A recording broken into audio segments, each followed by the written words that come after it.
Vernon H. Ricks Jr. And I sang with the Four Bel Aires, a Washington group, born and raised in D.C. And this was back in the late 1950s. Starting off a little bit about you and kind of your upbringing. Okay. Was music like in the family, or was it like a musical family? I had no talent in music. I couldn't play. I couldn't read music. I just, learned a little harmony from the lead of our group, Alfred Robinson. We called him Nookie. And we were at the United Methodist Church. We were in our church in Washington, D.C., which was Mount Zion United Methodist Church right now. It's the oldest African-American congregation in Washington, D.C. It's 208 years old. And so what we were doing, we were raising money for the youth fellowship so that we could go to camp in the summer and what have you, selling coffee and donuts. And so we just decided one Sunday morning, we were just back in the back and Nookie was teaching us some harmony, And when we were doing this, the people upstairs in church were running downstairs saying, "Well, y'all shut up down there, get out of here." It's young people. And we were doing 4-part harmony, no piano or anything. And so then there was a program in D.C. that was on WOOK radio. And it was down at 8th and I Street Northwest. Down there now is all big office buildings and what have you, but it was right outside of Chinatown, and the tower and all that was down there in the studio. And this program was run by 2 teenagers. One was named Cal Hackett and Marjorie Bowman. They were the kind of host on this program, and they were high schoolers like the rest of us. And the head DJ down there was Al Jefferson. And so we said, well, we'll go down and audition to do a song on the radio. And we did the Where Are You song. And Al Jefferson, he liked it. He said, these guys are great. Never sang anything else, really together. Nookie wrote the version of Where Are You, because it was an older song. And he did the flip side. He wrote the flip side, Tell Me Why. So we did that, and they had kids could call in for requests, It was mostly, kids, young teenagers, because I think I was 17 or so. My cousin was like 14, 13, something like that. And Slick, this is Slick, Robert Russell. So Robert Russell, Alfred Robinson, myself, Vernon Ricks, and my cousin, Warren Ricks. And we did the show. And the phone started lighting up, kids calling out, who is that? Who is that group, And we, our heads got just a tiny bit big, but not too big, And there were other groups around D.C. who, it was a group called the Starlighters, and there was Billy Stewart, and I can't remember all the groups, but there were other groups around D.C., but, we were kind of, that's great. So we went to, there were other groups that were, like professional groups were coming into the Howard Theater, and do shows in Washington, because Howard was the big thing there. Al Jefferson did a show from the window of Maxie Waxy's music store, which was on 7th Street near T, right around the corner from the Howard Theater. And he did request, the people would call in for requests. He did that every night and on Saturdays and what have you. He had an evening show, and it lasted till about 10 o'clock. And then he would sign off, the record store would close. That was the big record store in Washington, was Maxie Waxy's at that time. And so we got a chance to meet a lot of the big stars, groups like the Heartbeats that came in, and other groups. And what's the guy's name? He's a white singer who was very popular during that time, came on, but I can't remember his name. But if I remembered, you would recognize it. So then in the studio down there at 8th and I Street, we did another show, and one of the Heartbeats had come. They were doing a show, and they came into town, and they were down at the studio to talk about, their show. They were being interviewed, and they heard us. And Nookie had written another song, which he had that title. And the next thing we know, we heard the Heartbeats singing the song. And I don't remember what at all it was about. But anyway, Al said he hooked up with another guy who named Herbie Smart. And they said they wanted to see about our group recording. And so, all of us were underage, but Nookie was the only one who was, I think, 20, 21 then. And what, our parents had to sign off on us. So Robert Russell's parents said, well, if Vernon and Warren, my mother and my aunt, if they approve of it, because they both worked at law offices. And so one Sunday afternoon, I'll never forget, it was Sunday afternoon, and my aunt and my mom came, my aunt came to our house, and Al Jefferson and Herbie Smart, and I think that was the only two, came to convince our mother and my aunt to sign off on us doing this recording. Well, Warren and I were there, and this was a 3-story house, so we sitting on the steps. Young people weren't supposed to be in the business of when adults, because Warren and I sitting there, come on, Mom and Dad, Mom, come on, we want to go to New York.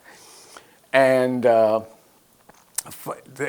they took looked like afternoon negotiating, back and forth. No, they can't go. Yeah, they're going. And we were up there, come on, Mom, come on, Auntie. Anyway, they finally came to an agreement. And my former brother-in-law worked for the French embassy, which was right in the neighborhood where we lived. I was born over in Georgetown, and our church is in Georgetown, D.C. But then we had moved up to the DuPont Circle area in D.C. And the French embassy then had an attaché or something right nearby, a block or so away. And they had the limousine. And so when the agreed upon date came, we had not done any music with a band or anything. We had a guitar player, Michael Jackson. His name was Mike Jackson.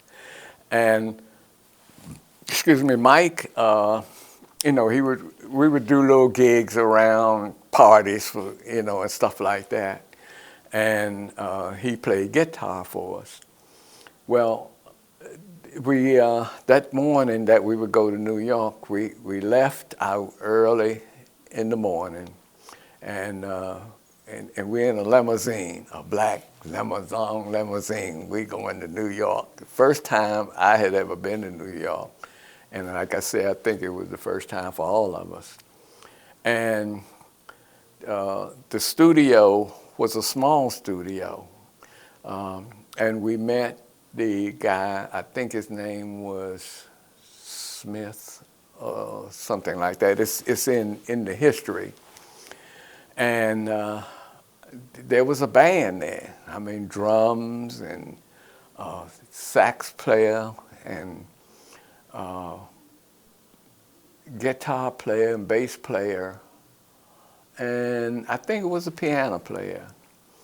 And they put me in one room because I was singing bass. And they put me in one room, and Nookie on one mic, and Slick and Warren, Slick, Robert Russell, were on another mic. And I guess we did 5 or 6 takes, you know. And then they cut a demo or a disc that there was a metal disc, and then they pressed us one that we could bring back with us. And Nookie and I, or Alfred and I, were working in a print shop right there at that time, because it was right after high school for me. I graduated in early '57. And we were recording in '58. And we came back, and when we drove back, Al was in the record store window, doing his DJ thing. And we got back, it was around 9:45, because I think he went off at 10 o'clock in there. And he was excited to hear it, and he put it on the air. And there were two stations in Washington that played black music. One was, at that time, WOOK and WUST. On WUST, the guy's name was Lord Fauntleroy Bandy. He was the DJ on WUST, and Al was the major one on WOOK. And he put it on the air, and it was about 5 minutes to 10. And records, goes for 3 minutes. Well, they played it, and the phone started lighting up. I mean, Al was saying that it was, didn't have big lines like that, where you could get in, but the phone, all the little buttons came on. And everybody was wondering, who is that? Who is that group? And finally, like our friends who had been around us, while we were putting this thing together. And that's the way the Four Bel Aires got together. And, then we got hooked up with Marvin Gaye. And Marvin, he could read music, because he and Nookie, Alfred, they sang in the choir at Marvin's father's church then. And Marvin could read and could write music. And so he was trying to teach us some of the stuff that we really wanted to do, some different kind of stuff. And I don't know what the musical terms was, but he was saying we were learning tonics or something and all this kind of stuff in music. And there was a Bo Diddley. Bo Diddley had a studio, I think he was with Chess Records then. And Bo had a studio over on Rhode Island Avenue in Northeast Washington. And that's where we would go over there to practice and kind of hang out, because a lot of people would come through. And then there was Chester, Chester was kind of working with the Moonglows then, and so we got to be around and all. And then we got to do a show at the Howard Theater and all, but we couldn't do many clubs and stuff because we were underage. And so we would do big shows like we did shows at a park called Wilmer's Park and Turner's Arena and, big shows like that here in Washington area. And so then after so many years, after a couple of years of that, and we would traveling a little here and there. Hot dogs and hamburgers got old. Warren, I think, I can't remember whether Warren went in the military before I did, or I went in first, because I just needed to get out of Washington, man. It was getting to be a bit much for my mom and dad, coming in 4, 5 o'clock, 7 o'clock in the morning and all. And so I went in the Air Force, and Warren went in the Air Force. And while I was in the Air Force, I put together a group, and we won first place in blues in, they call it the Worldwide Talent Air Force Blues or something like that was the name of it. And, but I was in school in the Air Force then for over a year. And then the group, when I was at Wright-Patterson Air Force Base, we put together a group. I put together the group. It was a trio. We called ourselves the Sociables. And we did shows around in Dayton, Ohio area and around the base. And I have trophies, and all that we won. In fact, there's a picture up there with me, up on the wall there when I was in the Air Force of me in my uniform, and it's an article about us, the group winning.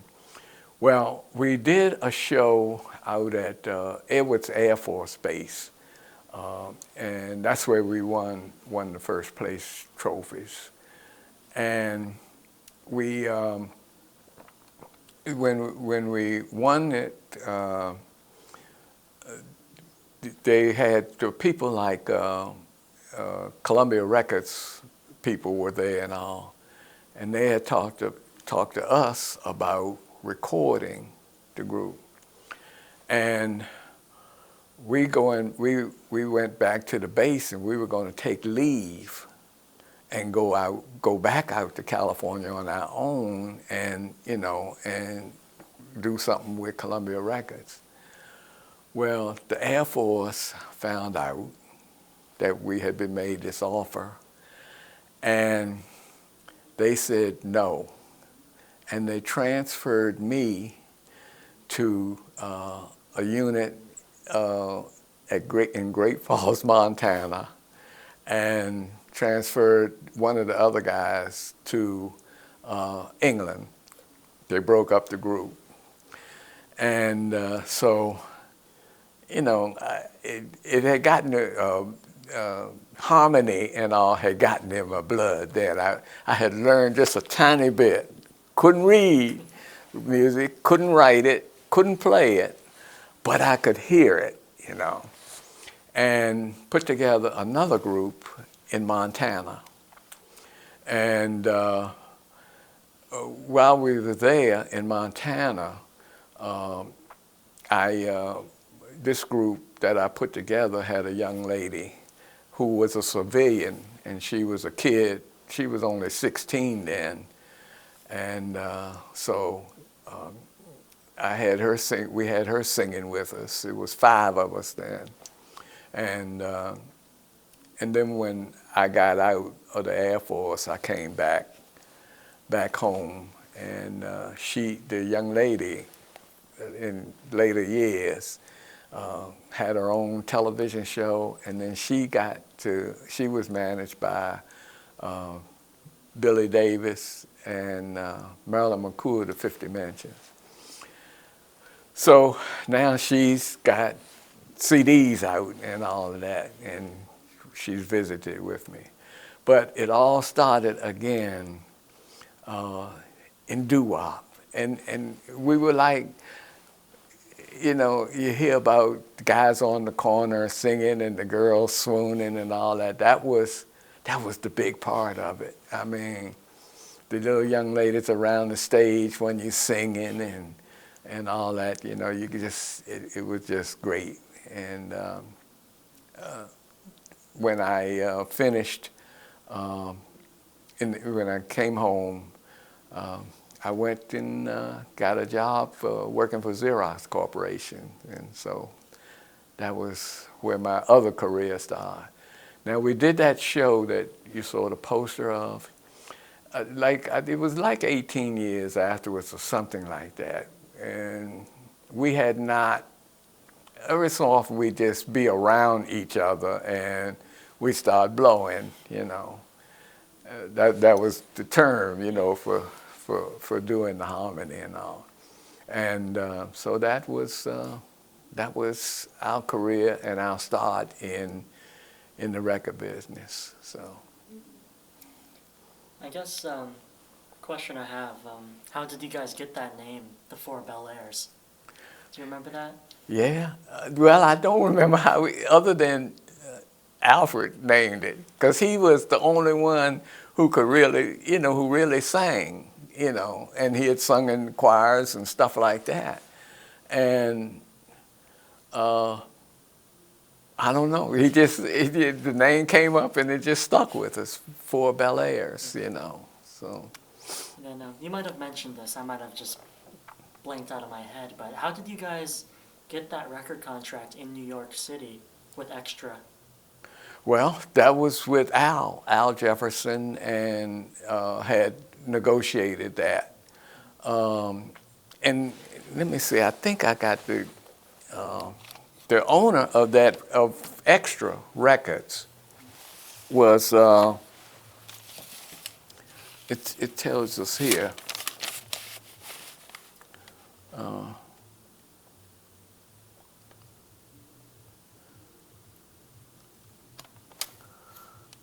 maybe it's on this paper, the owner.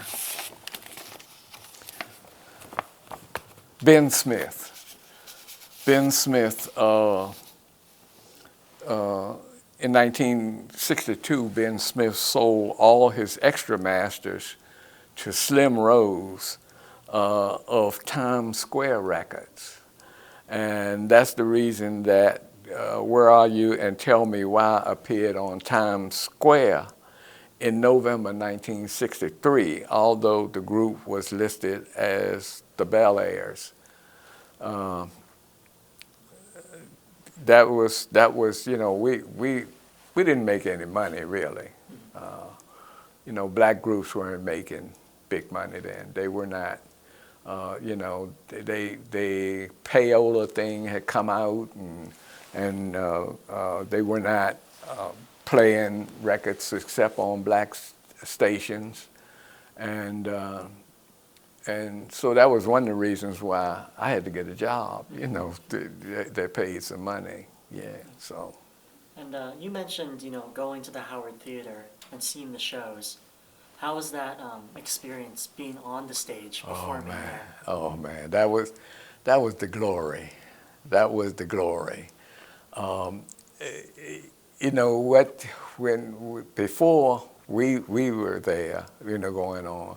As a kid, my mom and dad used to go to the Howard Theater, and my dad was working for the Navy Department, but so he worked at night, so they would go to the matinee show during the day, and I was in kindergarten and elementary school, so I'd get to go with them. And, you know, that was a big thing going to the Howard Theater. You know, D.C. had, you know, D.C. was segregated. And we had all the things that the black community needed were right up along U Street and Howard Theater, you know, over by 7th and T and near Howard University and all. And they, so when having gone as a teenager to see all of these big groups that would come in, the Spaniels, all these other groups, and then getting a chance to go up on that stage and be backstage, you know, and a big band back then, you know, the house band and all of that. And so somebody had to write our score for us. But, you know, the simple music of Doo-Wop had some of the same chords and things, and so it wasn't too hard for them to follow. And, you know, we practiced maybe 2 sessions, and that was it. Yeah. So. Sounds like a lot of fun. Right. And see, at the Howard, the lines would be around the block to get in to see the shows. And then across the street from the Howard was a club called Cecilia's. I think it was Cecilia's or something like that. And that's where all of the groups, you know, would come out of the back door stage. And when you came out of the back door of the Howard, the stage door rather, there would be just crowds of young ladies and all those folks would be around, just hanging around to see the groups. And back then, we wore uniforms. I mean, you know, we dressed to sing. I look at the groups today and somebody's got dungaree jeans with holes in the thing. That would have never gone back then. I mean, you had to be cool. And you guys all had your matching suits. Yeah, right. So. Mm-hmm. And I guess you mentioned Marvin Gaye. Mm-hmm. You knew Marvin Gaye. Mm-hmm. How was knowing him before he went off to that huge start? Right. Well, he and Marvin was just one of the guys. He had a group, and I believe that his group was the name the Emeralds, I believe, or something like that he sang with. And then there were other groups around, like Van McCoy, and they did the Birdland, yeah. And all of us knew each other. And Marvin, you know, having had the musical background, you know, that he had, he was just one of the guys, you know. Wow. And once I had gone in the service, he and Harvey Fuqua had gone. Harvey Fuqua was the lead for the Moonglows. And then Marvin had left that group, and I think he and Harvey had written some stuff or worked with Etta James and Checker Records or whatever. And then Marvin had left and gone to Detroit. And he was doing a show in Dayton, Ohio, and I was stationed there. And so I said to one of the guys who were stationed with me there, I said, a friend of mine is coming in to do a show, and he's doing record signing, because I think at that time, Grapevine had just come out or something. And I said to him, I'm going down to the record store to see a friend of mine. And so he said, can I go? I said, yeah. When he got down there, and I walked into the record store, and Marvin was in there, and he looked up and he said, Vernon, and I said, Marvin, and we hugged. This guy about fell over. You know Marvin Gaye, you know. But he was one of the guys, you know. That's crazy to think that, you know, yeah. just growing up with these guys. Yeah. And you said you knew Van McCoy too? Yeah. Yeah. Mm-hmm. Wow. Yeah. They did. did the Birdland, and that was real popular back during that time too. Yeah.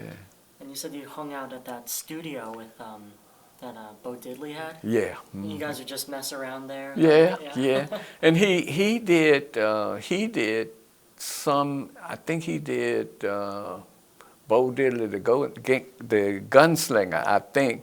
I think he did that one in that studio. But the equipment, it was in the basement. He had, put sound stuff around, rugs around and all that, and the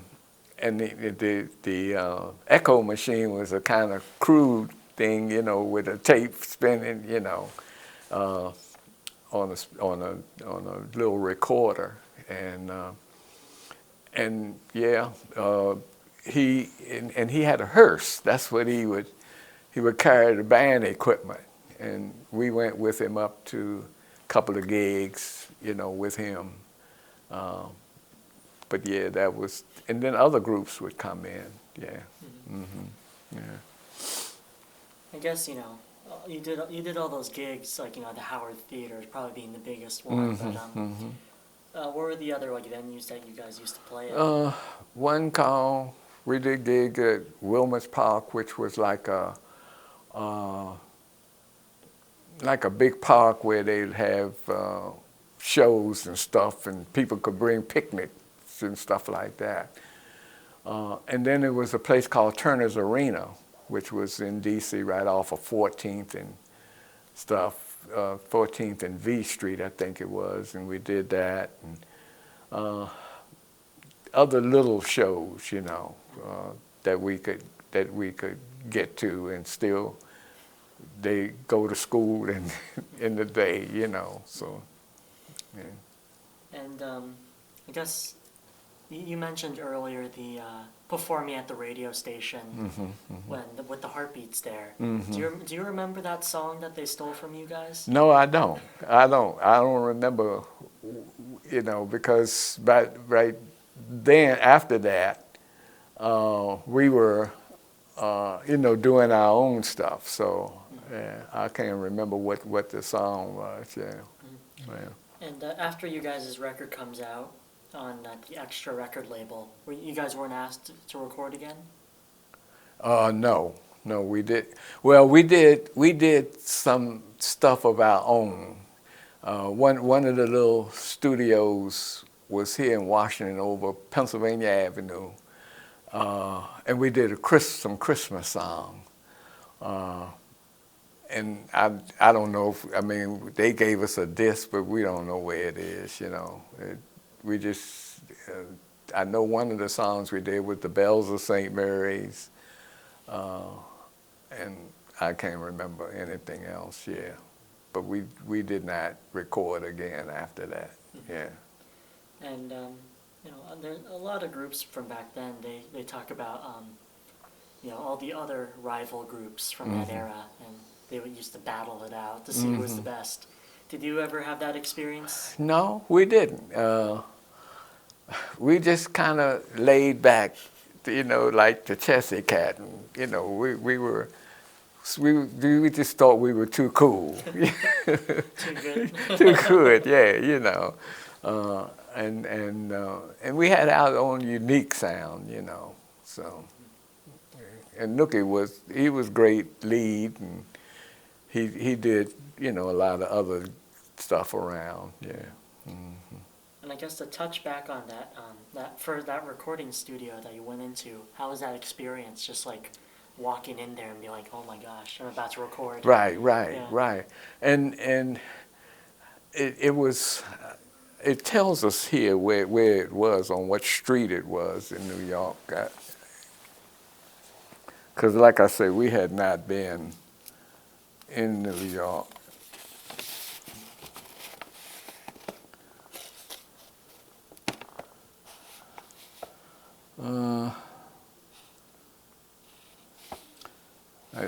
I don't remember what street it was. It was near Times Square, but I don't remember what street. But yeah, the story of the Four Bel Aires, we did that show in that the poster in 1976. It said. Now, Warren did not sing with us at that show. He was working for IBM, and he was up in Binghamton, New York. And so a guy named Pootsy, who I think was the lead for the group that did Mary Lee.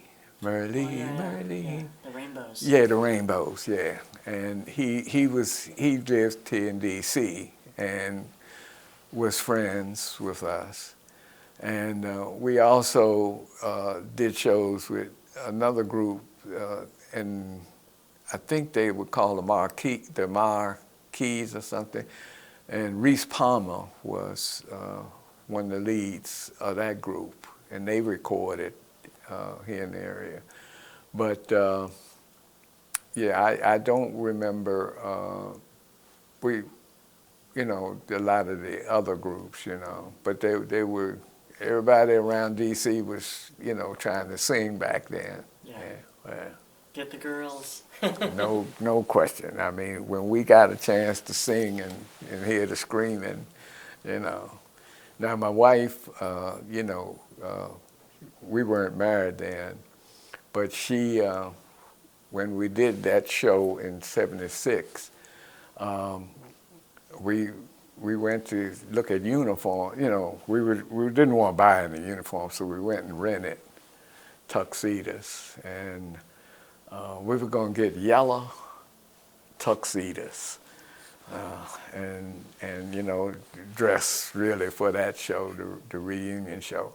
And what had happened was I got a call from a DJ at radio station WAMU, which was American University, and he had, he wanted the group to do. They pulled that show together, helped pull that show together, and so Nookie was big guy.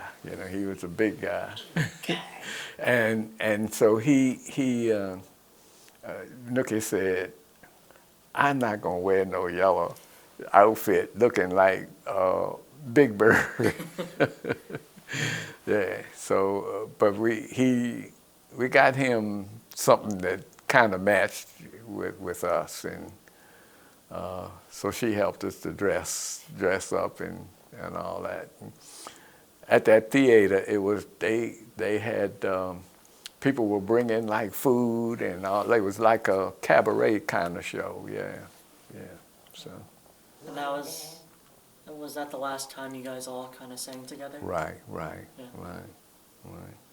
And now it's just you and your cousin are still. Still, yeah. And I lost track. We lost track with Robert Russell. I don't know whether he's passed. I tried to look him up and couldn't find him. And we were real close back then. And I know Alfred died, Nookie, because, I went to his funeral and all of that. And so Warren is in his 80s, and I'm up in my 80s, so, But there's two other cousins, and whenever we around each other, we start singing, and yeah. So that's that's kind of the story of the Four Bel Aires. Yeah. Perfect. Well, thank you so much for sitting down and talking with me. Yeah. And I have, I got a tape deck from the studio that we did demos on in the studio. I got that deck. You won't find one today like it. It's back then it was a very it was a radio station quality Berlin concertone deck, mechanical, big engines in the back of it and all that. Yeah. And it ran at 15 inches per sec, whatever. Yeah.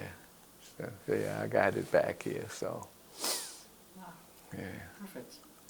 Well, I guess, yeah, if you have anything else you want to say to the people that are going to watch this, Well, do you want them to remember anything about you in the yeah, Bel Airs? yeah. Just keep the music alive. Keep, sometimes you don't have to be a professional. You just got to want to do and like what you do. And I do, every so often, I'm out and I have it, it's on YouTube. Both songs on YouTube, and you tell somebody, they go, "Oh, you sang back then?" Yeah, yeah, and show business was great. I mean, we didn't do a lot of the big show, like traveling every night and day. But when we did do shows and we had the audience around us on the stage, and so that's why I built the little stage here. Yeah, so. Wow. Well, perfect. And I guess we're done. All right, yeah.